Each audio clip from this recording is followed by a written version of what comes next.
Vamos abrir, irmãos, a palavra de Deus para a nossa meditação na primeira carta de Paulo aos Coríntios, capítulo de número 4. 1 aos Coríntios, capítulo de número 4. Assim, pois, importa que os homens nos considerem como ministros de Cristo e despenseiros dos mistérios de Deus. Ora, além disso, o que se requer dos despenseiros é que cada um deles seja encontrado fiel. Todavia, a mim muito pouco se me dá de ser julgado por vós, ou por tribunal humano, nem eu tampouco julgo a mim mesmo, porque de nada me argue a consciência. Contudo, nem por isso me dou por justificado, pois quem me julga é o Senhor. Portanto, nada julgueis antes do tempo, até que venha o Senhor, o qual não somente trará à plena luz as coisas ocultas das trevas, mas também manifestará os desígnios dos corações. E então, cada um receberá o seu louvor da parte de Deus. Estas coisas, irmãos, apliquei-as figuradamente a mim mesmo e a Apolo, por vossa causa, para que, por nosso exemplo, aprendais isto. Não ultrapasseis o que está escrito, a fim de que ninguém se ensoberbeça a favor de um em detrimento do outro. Pois quem é que te faz sobressair? E que tens tu que não tenhas recebido? E se o recebeste, por que te vanglorias, como se o não tiveras recebido? Já estáis fartos, já estáis ricos, chegastes a reinar sem nós. Sim, tomara reinasseis, para que também nós viéssemos a reinar convosco. Porque a mim me parece que Deus nos pôs a nós, os apóstolos, em último lugar, como se fôssemos condenados à morte, porque nos tornamos espetáculo ao mundo, tanto a anjos como a homens. Nós somos loucos por causa de Cristo, e vós sábios em Cristo. Nós fracos, e vós fortes.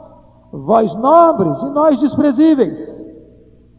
Até a presente hora sofremos fome, e sede, e nudez, e somos esbofeteados, e não temos morada certa, e nos afadigamos, trabalhando com as nossas próprias mãos. Quando somos injuriados, bendizemos. Quando perseguidos, suportamos. Quando caluniados, procuramos conciliação. Até agora, temos chegado a ser considerados lixo do mundo, escória de todos. Não vos escrevo estas coisas para vos envergonhar. Pelo contrário, para vos admoestar como a filhos, meus amados. Porque ainda que tivesseis milhares de preceptores em Cristo, não teríeis, contudo, muitos pais, pois eu, pelo Evangelho, vos gerei em Cristo Jesus. Admoesto-vos, portanto, a que sejais meus imitadores. Por esta causa, vos mandei Timóteo, que é meu filho amado e fiel no Senhor, o qual vos lembrará os meus caminhos em Cristo Jesus, como por toda parte ensino em cada igreja. Alguns se ensoberbeceram, como se eu não tivesse de ir ter convosco. Mas em breve irei visitar-vos, se o Senhor quiser. E então conhecerei não a palavra, mas o poder dos ensoberbecidos. Porque o reino de Deus não consiste em palavra, mas em poder. Que preferis? Irei eu a vós outros com vara, ou com amor e espírito de mansidão? Eu quero meditar com vocês hoje sobre o tema as marcas do ministro cristão. Apenas para recapitular, é muito importante entender que Paulo, no capítulo 1 desta carta, falou sobre o chamado cristão. Nós fomos chamados à santidade, nós fomos chamados à união com Cristo, e nós fomos chamados para glorificarmos a Deus. Este é o grande tema do capítulo 1. O grande tema do capítulo 2 é o Evangelho. E Paulo diz que o Evangelho foi preordenado por Deus na eternidade, o Evangelho é centralizado na morte de Cristo, e o Evangelho é aplicado pelo Espírito Santo através da palavra. O grande tema, portanto, do capítulo 2 é o Evangelho, dando destaque para a Trindade. Foi originado por Deus, é centralizado na morte de Cristo e é aplicado pelo Espírito Santo. Capítulo 3 centraliza-se na igreja.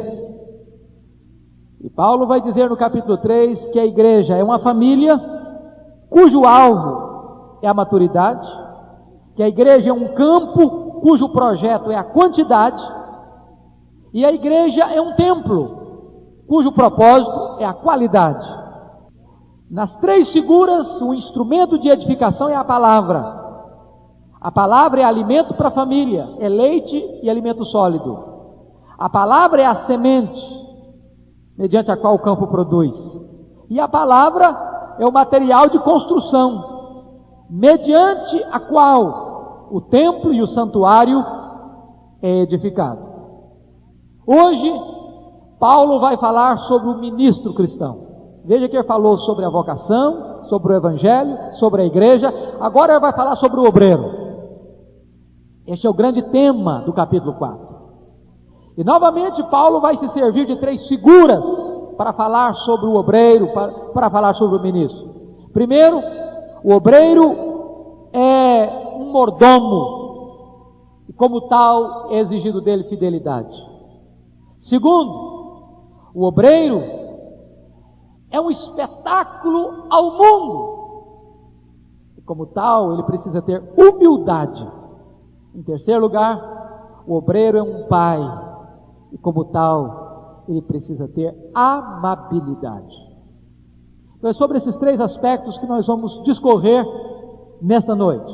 Em primeiro lugar, o ministro é um mordomo, e se espera dele fidelidade. Isso está escrito aí do capítulo 4, versículos de 1 a 6. Primeira coisa que você observa é que Paulo está corrigindo o problema que ele vem identificando e vem corrigindo na igreja de Corinto desde o capítulo 1, que é o problema da divisão na igreja. É o problema que o mundo está entrando dentro da igreja e os valores do mundo estão gerenciando assuntos dentro da igreja, porque Corinto era uma cidade grega e o grande hobby desta cidade era ir para a ágora, para a praça, e escutar os grandes luminares do saber humano, os grandes filósofos discutindo as suas ideias, suas filosofias, sua cosmovisão, e então eles se identificavam com um líder, ou com outro líder, com aquele ou aquele outro filósofo. E então eles eram seguidores de homens, e eles então, vivendo isso lá no mundo, queriam dentro da igreja também ser seguidores, uns de Paulo, outros de Apolo, outros de Cefa, outros de Cristo. E Paulo está desmistificando esta ideia de que você deva ter um cabeça na igreja humano, para quem você vai olhar como seu líder. Paulo está desmistificando isso, e lá no capítulo 3 ele já perguntou: quem é Paulo? Quem é Apolo? Simplesmente servos mediante os quais vocês creram. Ele usou a palavra lá, servos diáconos. Mas agora ele vai voltar ao assunto e vai dizer: assim pois importa, versículo 1, que os homens nos considerem como ministros de Cristo. Esta palavra não nos ajuda muito a entender, porque a palavra ministro na língua portuguesa, se você olhar para o mundo secular, você vai ver que ministro é o primeiro escalão do governo. Então ministro está se tratando de uma pessoa que ocupa uma alta posição política, de grande projeção, de liderança, que tem em suas mãos um grande poder e que exerce este poder e a sua autoridade. Se nós olharmos a palavra ministro no campo religioso, nós estamos também falando de uma pessoa que tem uma função de liderança. Mas quando você vai para a língua grega, que Paulo usou aqui, ele está exatamente dizendo o contrário. Essa é a única vez que aparece essa palavra, é a palavra ripereta, do grego, que traz a ideia de um remador de galés. Nos grandes navios romanos, existia o porão do navio, onde estavam os escravos sentenciados à morte. E aqueles escravos que eram sentenciados à morte, porque o Império Romano não queria executá-los de imediato, usavam o serviço deles, que era um serviço forçado, e eles estavam com os pés acorrentados, e remando até a exaustão e até a morte. Quem já assistiu o filme Ben-Hur, lembra-se muito bem da cena do que é uma galé, as galés dos navios romanos, e como aqueles escravos sentenciados à morte, lá no porão de baixo, estavam então remando. Este é um ripereta. Preste atenção que o ministro que Paulo está dizendo não é o líder de um partido, não é o cabeça de uma igreja, não é alguém que é o capitão do navio, mas o ripereta é um escravo sentenciado à morte, que está sob a ordem e o comando do capitão. Então Paulo está dizendo o seguinte: não bote muito os holofotes em cima de um homem, porque importa que os homens nos considerem como riperetas, não como gente de alta projeção, mas como um escravo já sentenciado à morte, que obedece às ordens do capitão do navio. Agora Paulo vai usar uma segunda figura ainda no versículo 1. Importa que os homens nos considerem como ministros de Cristo, e o capitão do navio, vocês podem saber que é Cristo, né? Ministros de Cristo, riperetas de Cristo. E também nos considerem como despenseiros dos mistérios de Deus. O que é um despenseiro? A palavra despenseiro é a palavra grega oikonomos, de onde vem mordomo. Essa palavra é uma palavra muito rica na língua original, e trata-se daquela pessoa que era o tomador de conta da casa, era o gerente da fazenda, era o gerente da casa. Se relacionado ao Senhor, ele era um escravo. Se relacionado aos outros serviçais, ele era um superintendente. Ele estava em posição de liderança em relação aos demais serviçais da casa. Mas em relação ao Senhor da casa, ele era também um escravo. E qual era a função do mordomo? A função do mordomo era gerenciar a casa debaixo das ordens do Senhor. Sobretudo, você percebe aí que ele é mordomo de quê? Despenseiro de quê? Dos mistérios de Deus. O que são os mistérios de Deus? Exatamente o Evangelho.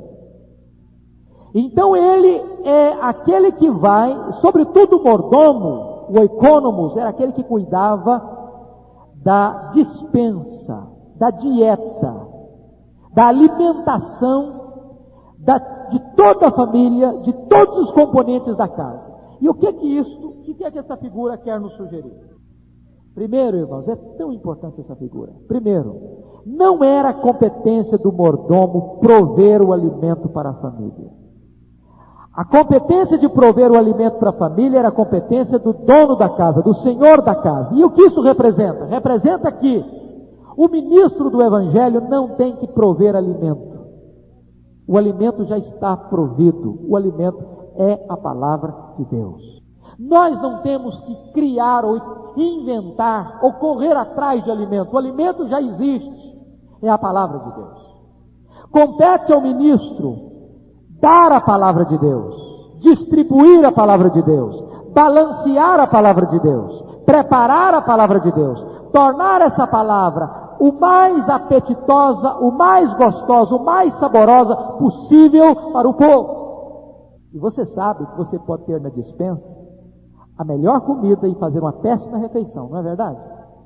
A competência do mordomo era pegar a riqueza do alimento que estava na despensa, que é a palavra de Deus, e preparar uma refeição gostosa, saborosa e balanceada, leite para a criança, alimento sólido para aqueles que podem suportar alimentos sólidos, e balancear essa refeição. Você não pode fazer uma comida a mesma todo dia.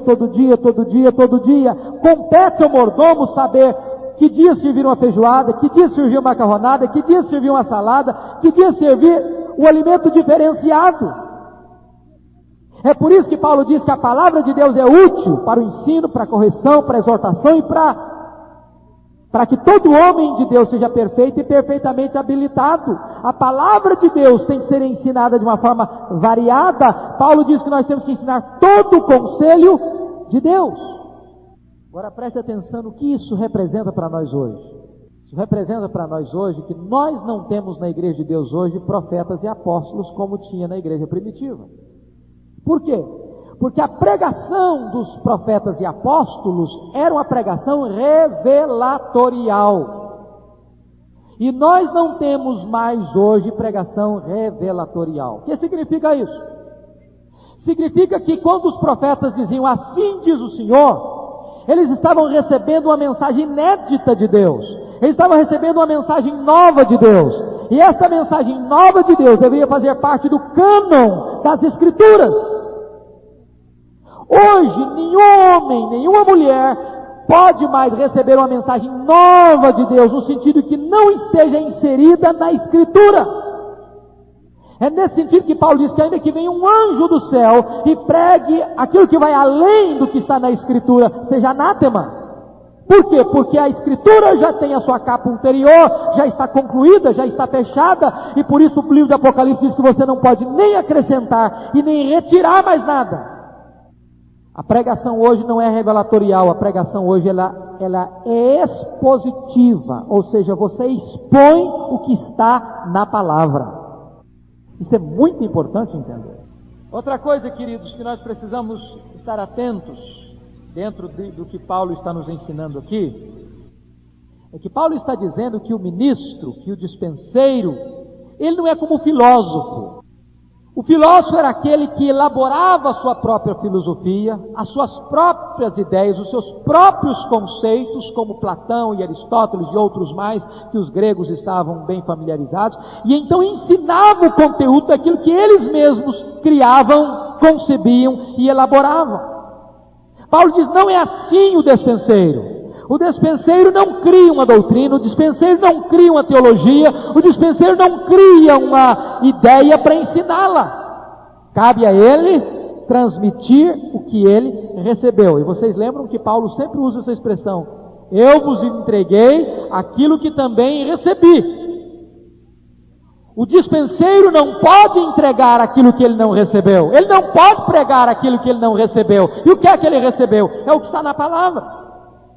Assim, meus irmãos, eu queria colocar 4 coisas aqui. Primeiro, o dispenseiro não podia mudar o alimento. Nós não podemos mudar a mensagem. Segundo, o dispenseiro não podia adulterar o alimento, mudar o conteúdo, a substância, a essência do alimento. Não podemos mudar a palavra de Deus, diluir a palavra de Deus. Terceiro, o mordomo não podia acrescentar mais nada do que aquele alimento que o dono já tinha colocado na despensa. Nós não podemos pregar o Evangelho mais alguma coisa. É o Evangelho, só o Evangelho, e todo o Evangelho. E terceiro, o mordomo não podia reter as iguarias que o Senhor da casa tinha provido para toda a casa, para toda a família. Ele tinha que distribuir todo o alimento que o Senhor tinha provido para a família e para a casa. Significa dizer que o dispenseiro precisa pregar para a igreja todo o conselho de Deus. Agora, o que é que Paulo diz que se espera do mordomo? Vejam vocês aí, no versículo de número 2. Ora, além disso, o que se requer dos dispenseiros é que cada um deles seja encontrado fiel. O que Deus espera do dispenseiro não é sucesso e nem popularidade. O que Deus espera do dispenseiro é fidelidade. O mundo hoje, de acordo com a filosofia dos gregos, a sabedoria do mundo, dá valor à popularidade e ao sucesso. Mas muitas vezes popularidade e sucesso vêm em detrimento de fidelidade. E no dia que nós formos prestar conta da nossa administração, o que Deus vai pesar não é nem o critério do sucesso, nem o critério da popularidade, mas o critério da fidelidade. Fidelidade a quem?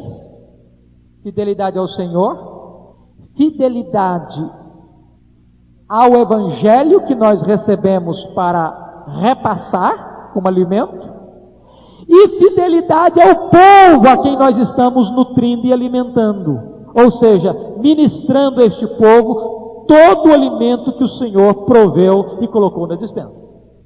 Agora Paulo vai dizer que o ministro, como mordomo, ele passa por 3 crivos de julgamento. E preste atenção aí que dos versos 3 a 6, Paulo vai dizer que esse ministro, que se exige dele fidelidade, é precisa passar por esses 3 crivos de julgamento. Primeiro, o julgamento é o julgamento dos homens. Todavia, a mim, muito pouco se me dá de ser julgado por vós ou por tribunal humano. O julgamento dos homens não é o mais importante, porque nós não estamos servindo a homens, mas servindo a Deus. Se eu fosse servo de homens, ou procurasse agradar a homens, diz Paulo, eu não seria servo de Cristo. O grande projeto do ministro e do mordomo não é querer agradar e nem ser popular, mas é ser fiel àquele que o constituiu como tal. Segundo julgamento, é o julgamento da consciência.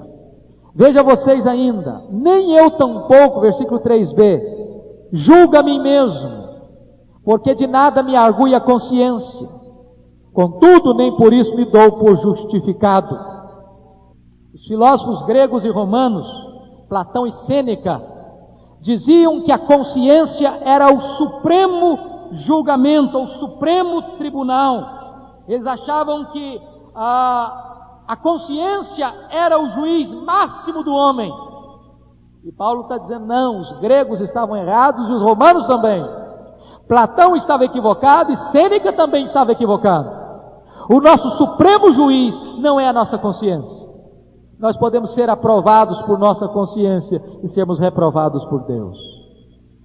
A nossa consciência não é o juiz final. E Paulo vai dizer então que nós precisamos passar pelo último julgamento, que é o julgamento de Deus. Versículo 4b, quando diz o seguinte, ele diz aí claramente, pois quem me julga é o Senhor. E por que o julgamento de Deus é o julgamento perfeito?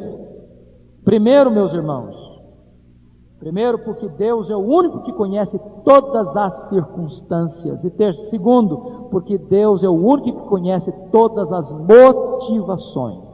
O julgamento de Deus é final e perfeito, porque Ele conhece as circunstâncias e conhece as motivações. Em face disso, Paulo agora vai trazer para a igreja de Corinto 3 tipos de repreensões em relação aos ministros. Primeiro, ele vai dizer que é errado julgar os servos de Deus no tempo errado.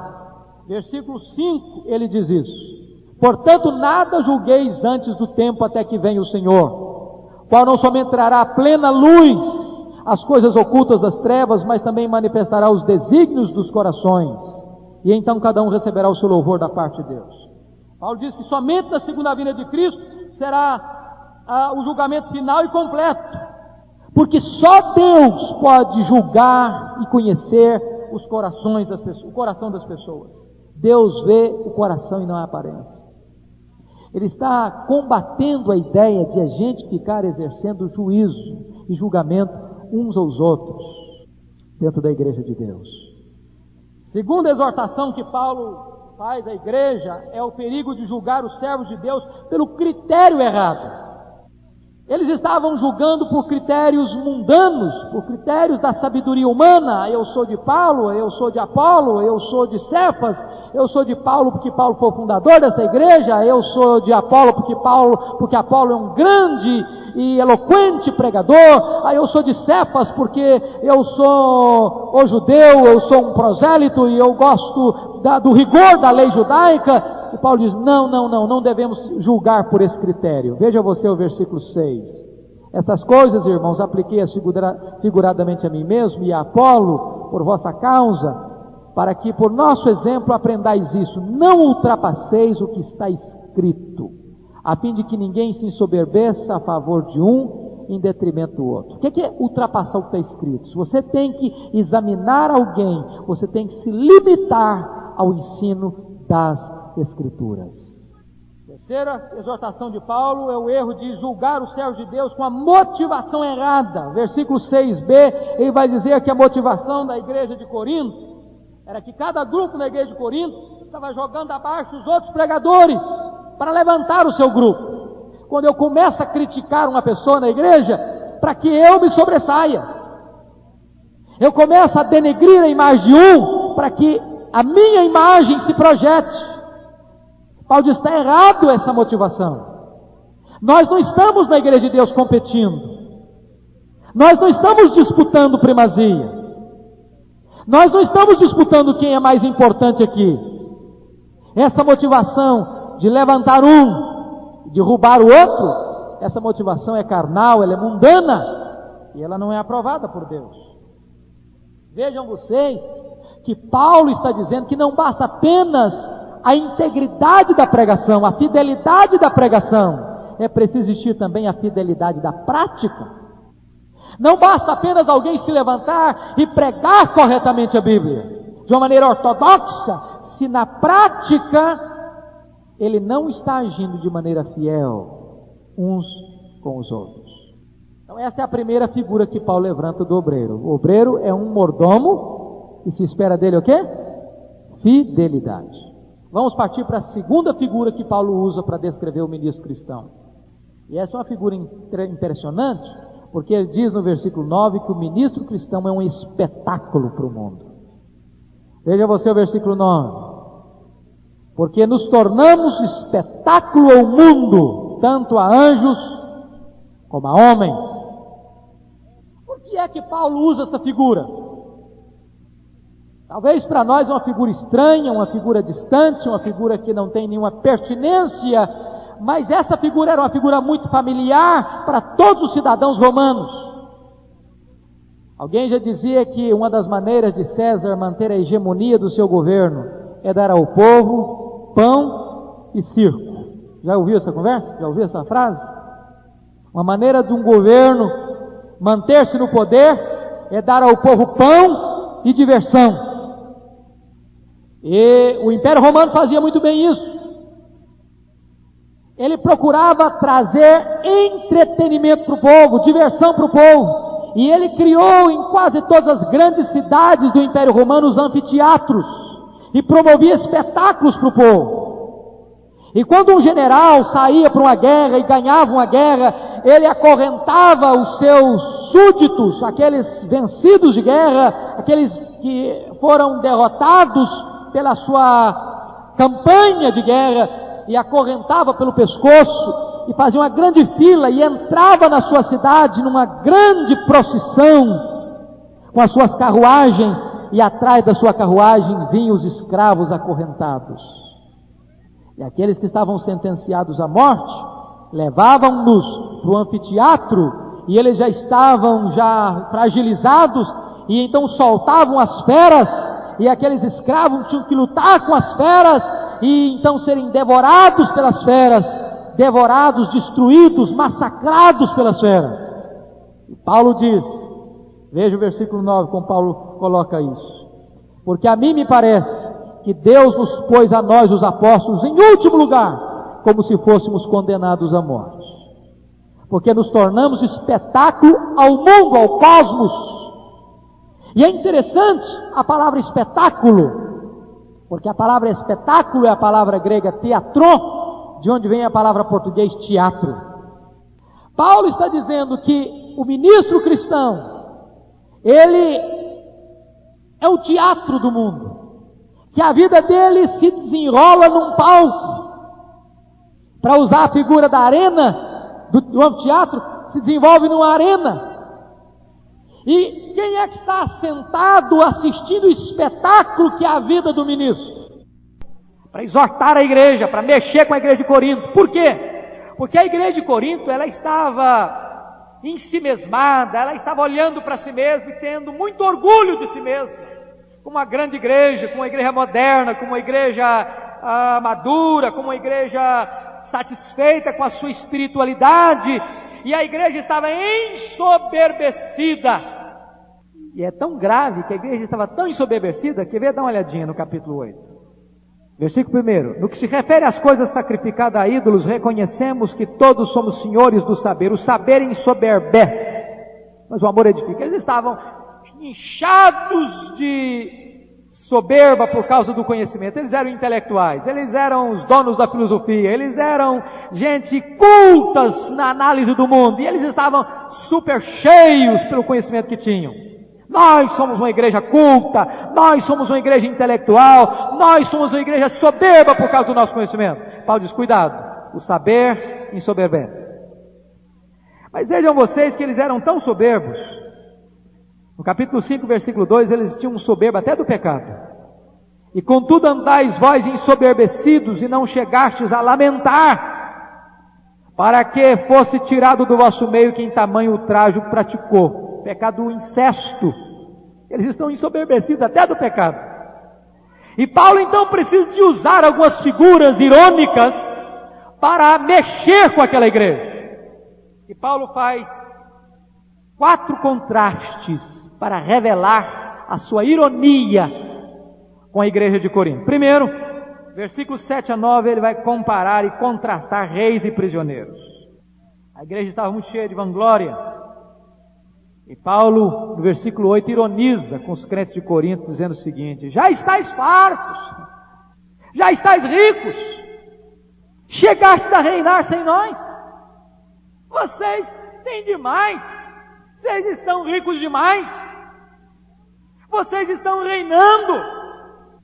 Paulo começa a mostrar para eles que eles estavam, aquilo que depois mais tarde Jesus vai falar para a igreja de Laodiceia, estavam iguaizinhos à igreja de Laodiceia. Estamos ricos, estamos abastados, não precisamos de coisa nenhuma, somos bons, nossa igreja é supra-sumo. E Paulo precisa dizer para aquela igreja que não é bem assim a coisa. Já estáis fartos, já estáis ricos, já chegastes a reinar, estavam no topo da pirâmide, na crista da onda. Isso me faz lembrar aquele jovem pregador que chegou para o seu colega de ministério e disse: colega, eu gostaria de pedir um favor para você, que você orasse por mim, para que eu sempre fosse uma pessoa humilde. E o colega respondeu: meu querido, diga-me o que é que você tem que pode lhe fazer orgulhoso, por gentileza. O que é que você tem que pode te dar orgulho? Tem nada. Paulo vai ter que dizer o seguinte: o que você tem, você recebeu. Versículo 7, olha aí que coisa fantástica. Pois quem é que te faz sobressair? E que tens tu que não tenhas recebido? E se o recebeste, por que te vanglorias, como se o não tiveras recebido? Paulo está dizendo, não tem margem para vaidade, para soberba, para orgulho espiritual. Se Deus lhe deu um ministério de projeção, você não tem que ficar vaidoso com isso. Isso não é seu, isso não é por causa dos seus méritos, isso não é por causa da sua inteligência, isso não é por causa da sua capacidade humana, isso foi dado por Deus. Por que você se vangloria como se isso fosse de você? Mérito seu. Paulo começa a mostrar para aquela igreja que a teologia da glória é precedida pela teologia da cruz. E a grande bandeira de Paulo aqui é a teologia de João Batista: convém que Jesus cresça e que eu diminua. Veja bem, irmãos, que Paulo está falando em contraste. Aos olhos de Deus, os apóstolos foram colocados primeiros, lembram disso? Deus deu primeiro à igreja apóstolos, depois profetas, depois mestres, e Paulo vai falando em ordem. Mas aquilo que Deus colocou em primeiro, o mundo coloca em último. Se Deus colocou os apóstolos primeiro, o mundo coloca os apóstolos por último. Como escória do mundo, como lixo do mundo, como escória de todos. E Paulo vai falar sobre 3 princípios aqui. Primeiro, se estamos sendo abençoados, outros foram esbofeteados para sermos abençoados. Se nós estamos sendo esbofeteados, pode ter certeza que está abençoando alguém. E Paulo vai dizer o seguinte: nós somos ambos, reis e mendigos. Somos ricos em Cristo e desprezados para o mundo. Essa é a figura que Paulo está levantando aí. Agora, veja no versículo 10 que Paulo vai continuar nos contrastes. Segundo contraste, entre sábios e loucos. Nós somos loucos por causa de Cristo e vós sábios em Cristo. Paulo está fazendo ironia aqui.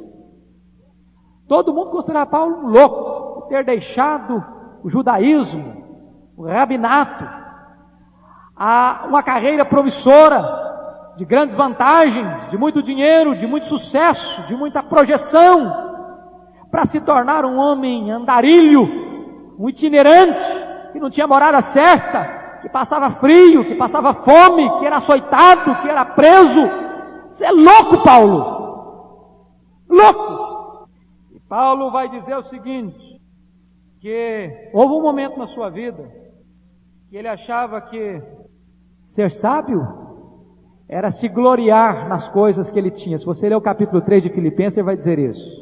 Se alguém quer se gloriar, eu muito mais. Fariseu, da linhagem de Benjamim, e ele vai alistando as vantagens que ele possuía. Diz agora, isso eu considerei esterco, lixo, por causa do conhecimento de Cristo. No capítulo 3, versículo 18, preste atenção lá, Paulo vai dizer: ninguém se engane a si mesmo. Se alguém dentre vós se tem por sábio neste século, faça-se estulto para se tornar sábio, porque a sabedoria deste mundo é loucura diante de Deus. Essa é a ideia que Paulo quer passar. O caminho de se tornar espiritualmente sábio é tornar-se tolo aos olhos do mundo. E Gene Elliott, mártir do cristianismo, disse uma frase fantástica. Ele disse: não é tolo aquele que dá o que não pode reter para ganhar o que não pode perder. Esta é a ideia de Paulo aqui. Terceiro contraste que Paulo faz no versículo 10b, entre fortes e fracos. Nós fracos e vós fortes. A igreja de Corinto se considerava forte, poderosa. E Paulo diz: eu tive um tempo que eu me achava forte também. Eu era um perseguidor, que queria perseguir, que queria fazer, que queria acontecer. Naquela época eu achava que era muito forte, mas agora eu sou fraco demais. E se eu tenho que me gloriar, eu me glorio na minha fraqueza. Eu sou forte é quando eu sou fraco. Paulo está dando uma fisgada na igreja, para mostrar para a igreja que aquele alto conceito que ela tinha dela mesma era uma farsa, era uma cortina de fumaça, era uma máscara. A fortaleza da igreja, aos olhos de Deus, era consumada fraqueza. Finalmente, Paulo faz o último contraste entre honrados e desprezados. Dos versículos 10c até o 13, os crentes de Corinto queriam glória, vida dos homens. Os crentes de Corinto ficavam todos pavonados, porque diziam: não, nós somos do grupo de Paulo. Outro: não, nós somos do grupo de Apolo. Não, nós somos importantes porque pertencemos ao grupo de Pedro. E Paulo diz o seguinte: nós não devemos achar que somos importantes por pertencer à ala de homens famosos. Os apóstolos não são famosos, Paulo diz. Os apóstolos são desprezados. Desprezados. Vós nobres e nós desprezíveis. Ele vai dizer que os apóstolos no verso 11 enfrentam privações. Sofremos fome, sede, nudez. Segundo, os apóstolos sofrem maus tratos. Versículo 11, ele diz: somos os esbofeteados. Ele diz: não temos morada certa. Ele diz: somos caluniados. Somos considerados lixo do mundo, escória de todos, sofrendo preconceitos. E Paulo está dizendo: os apóstolos são assim, não bota os holofotes neles não, porque assim como os homens trataram Jesus, que era o Filho de Deus, e o prenderam e cuspiram nele e o levaram à cruz, também tratam os apóstolos. E esta é a figura que Paulo usa. Os apóstolos são o espetáculo, são o teatro, e não homens de projeção.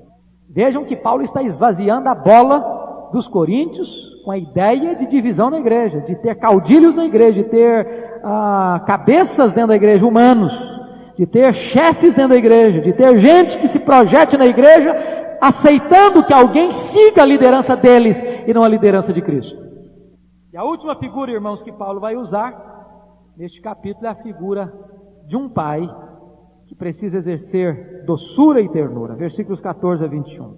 E veja que Paulo agora dá uma guinada de 180 graus, saindo de uma severidade imensa, onde ele até usou ironia, para a figura de doçura e de ternura, como a figura de um pai. Agora ele se dirige à igreja. Dá a impressão que Paulo é igual pai e mãe. Eu não sei se você com o pai e mãe faz isso, Normalmente quando a gente chega a dar umas varadas no filho, depois a gente quer abraçar o filho, encostar a cabeça dele no peito. Não é verdade? Não é assim com vocês? A gente sofre mais do que os filhos que apanham, não é verdade? Quando você tem que pegar uma vara para disciplinar o seu filho, você chora mais do que ele, ou sofre mais do que ele, ou sente mais do que ele. Parece que é isso que Paulo está sentindo. Ele acabou de dar uma disciplinada severa na igreja, de chamar a atenção de maneira dura, e agora ele se volta cheio de ternura, cheio de mansidão, cheio de carinho, cheio de doçura, e se dirige à igreja como filhos amados. Veja você aí, essa maneira doce que Paulo se dirige, versículo 14: não vos escreva estas coisas para vos envergonhar, pelo contrário, para vos admoestar como a filhos meus amados.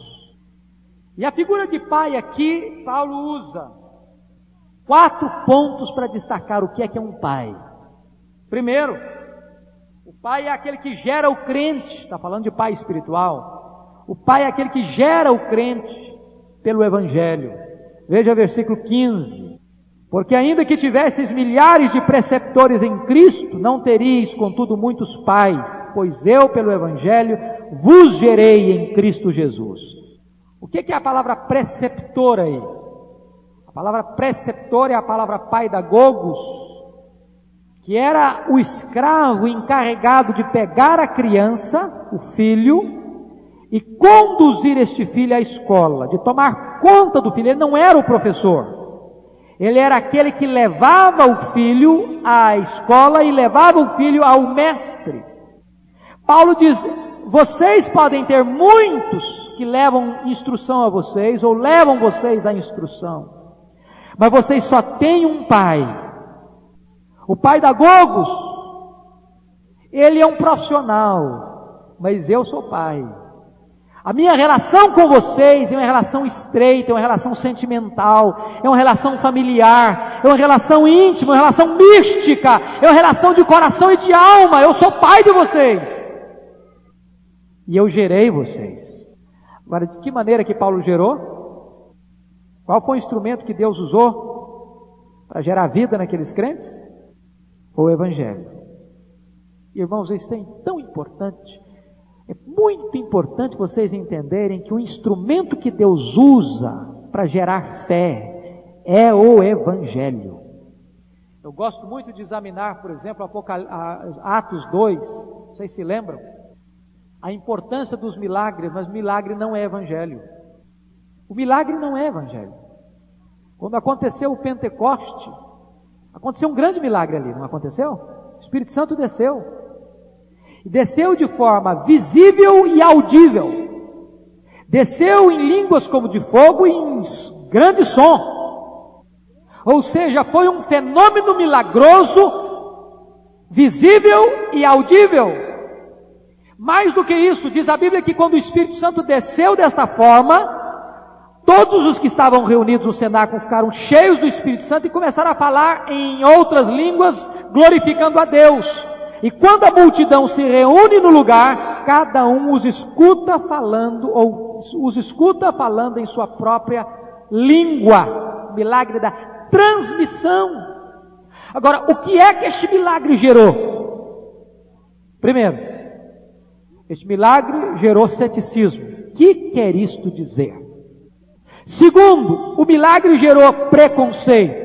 São galileus, gente atrasada, gente pobre, gente inculta, Galiléia dos gentios, região da sombra, da morte. Não dê importância, não, é um povinho atrasado, sem cultura nenhuma, esses galileus. Por isso que estão falando esses negócios aí. Terceiro, o milagre gerou preconceito. Estão bêbados. Mais do que isso, gerou zombaria. Estão embriagados. O milagre em si mesmo não foi capaz de mudar a vida daquela multidão que estava ali. Mas diz a Bíblia que quando Pedro se levantou para pregar a palavra de Deus produziu impacto transformador na vida das pessoas. E aquela multidão é compungida. E diz a Bíblia que eles começam a perguntar: que faremos, pois, irmãos? E Pedro responde: arrependei-vos, e cada um de vós seja batizado em nome de Jesus para a remissão dos vossos pecados, e recebereis a remissão dos vossos pecados, e recebereis o dom do Espírito Santo. É o Evangelho que é o instrumento de transformação de vida. E Paulo gerou aqueles crentes ao pregar e ao ensinar o Evangelho. Não é a experiência, não é o milagre, não é o fenômeno, é o Evangelho. Segunda coisa que o pai faz, o pai é aquele que é um exemplo para a família. Versículo 16. Admoesto-vos, portanto, a que sejais meus imitadores. E a palavra imitadores aqui no grego é mimetai, de onde vem mimetismo, mímica. Ou seja, você ensina o filho, não apenas por aquilo que você diz, mas sobretudo por aquilo que você faz. Um grande pensador alemão chegou a dizer que o ensino não é apenas uma forma de ensinar, mas o ensino é a única forma eficaz de ensinar. Paulo está chamando aqueles crentes agora: eu sou pai de vocês, me imitem, olhem para mim, veja a minha vida, veja o meu comportamento, veja a minha postura, veja como eu vivo, veja como eu falo. E por que é que Paulo podia ser exemplo? Porque ele estava imitando o exemplo maior que é Jesus Cristo. No capítulo 11, olha lá, por gentileza, versículo 1, ele diz assim: sede meus imitadores, como também eu sou de Cristo. Terceira figura que Paulo usa do pai. Quem é o pai? O pai é o que gera, o pai é o que ensina pelo exemplo. Em terceiro lugar, o pai é aquele que disciplina a família. Veja versículo 18. Alguns se ensoberbeceram como se não tivesse de ir ter convosco, se eu não tivesse de ir ter convosco, mas em breve irei visitar-vos, se o Senhor quiser, e então conhecerei não a palavra, mas o poder dos ensoberbecidos, porque o reino de Deus não consiste, não em palavra, mas em poder. Que preferis? Irei a vós outros com vara? Há um momento em que a tolerância precisa ter um fim.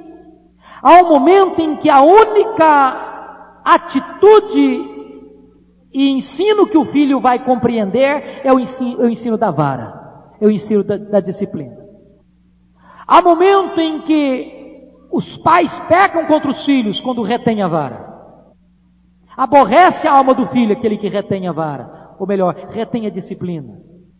E Paulo precisa dizer que há um momento em que, como pai, ele tem que disciplinar os filhos. Ele não pode ser indulgente com os filhos, como aquele tipo de pai ou de mãe que diz para a criança: essa é a última vez que eu falo com você pela última vez, hein? E o menino já sabe que quando ele fala que é a última vez, ainda tem ainda 1 quilômetro ainda para andar. Paulo chega um momento e diz: olha, eu vou com vara, eu vou precisar disciplinar vocês. Não dá para ser complacente mais. E ele vai dizer uma coisa aqui que está existindo dentro da igreja. Por que Paulo precisa disciplinar a igreja? Porque está existindo uma dicotomia, um hiato, um abismo entre o que os crentes falam e o que os crentes vivem. Eles estão ensoberbecidos e falando à vontade, uma igreja falante, uma igreja eloquente, mas Paulo vai dizer para a igreja: olha, o problema não é falar, o problema é viver. O reino de Deus não consiste em palavra, mas em poder.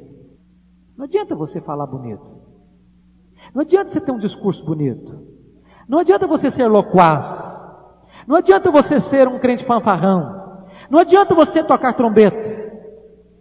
O reino de Deus é poder, é vida, é transformação. Finalmente, o pai é o que gera, o pai é o que ensina pelo exemplo, o pai é o que disciplina, mas o pai também é o que dá carinho. Você já pensou se o pai só disciplinasse? Eu conheci um homem que me espantava demais. Quando eu chegava do trabalho, filhinho pequeno já começava a tremer todo.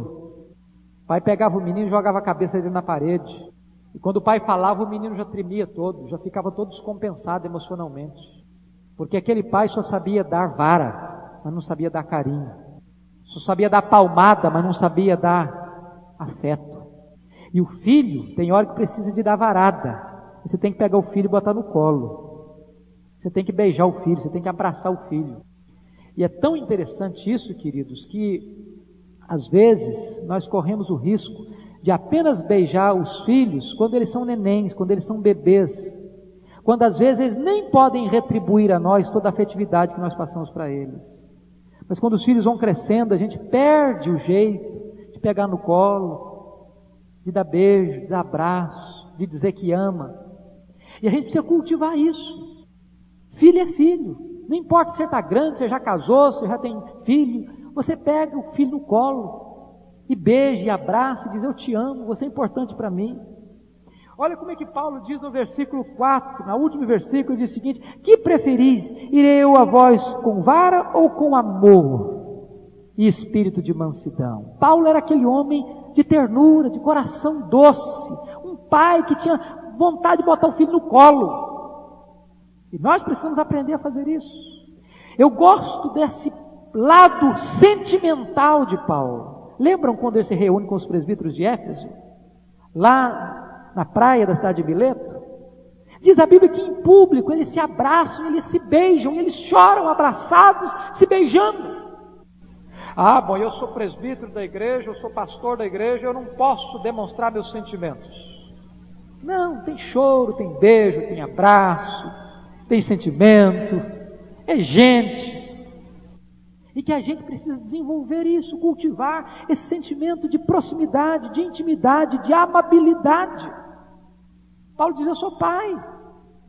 E pai precisa demonstrar afeto. Se você ler na Bíblia como é que são as entranhas de Paulo, do ponto de vista afetivo, ele vai dizer, por exemplo, à igreja dos Gálatas: meus irmãos, ele diz que é uma mãe que está sentindo dores de parto. Ele diz: eu sofro as dores de parto, para que Cristo seja gerado de novo em vocês. Já pensou a figura que ele usa? Está dizendo: eu sou igual a mãe que está dando a luz. É essa a intensidade do amor que eu tenho por vocês. Depois ele vai dizer à igreja de Éfeso, aos presbíteros de Éfeso, que ele era aquele pai que exortava dia e noite com lágrimas, chorava. Depois ele vai dizer para a igreja de Tessalônica que ele era como uma ama que acariciava os filhos. Ele vai dizer aqui que prefere ir àquela igreja com ternura, com amor, com mansidão. Essa é a figura que Paulo usa. Então vamos concluir relembrando os 3 pontos. O que é um ministro cristão? Dá para lembrar? Primeiro, ele é um mordomo. O que se espera do mordomo? Fidelidade. Segundo, o que é um ministro cristão? Espetáculo ao mundo. O que se espera dele? Humildade. Terceiro, o que é um ministro cristão? É o pai. O que se espera de um pai? Ternura, amor. Que nós possamos, como ministros de Deus, porque todos nós somos ministros de Deus, todos nós fomos chamados para servir. Preste atenção que ministro não é alto escalão não é primeiro escalão não. Ministro é quê? É remador de galés. Não tem espaço para vaidade. Que Deus nos ajude, que Deus aplique essa palavra no nosso coração. Amém.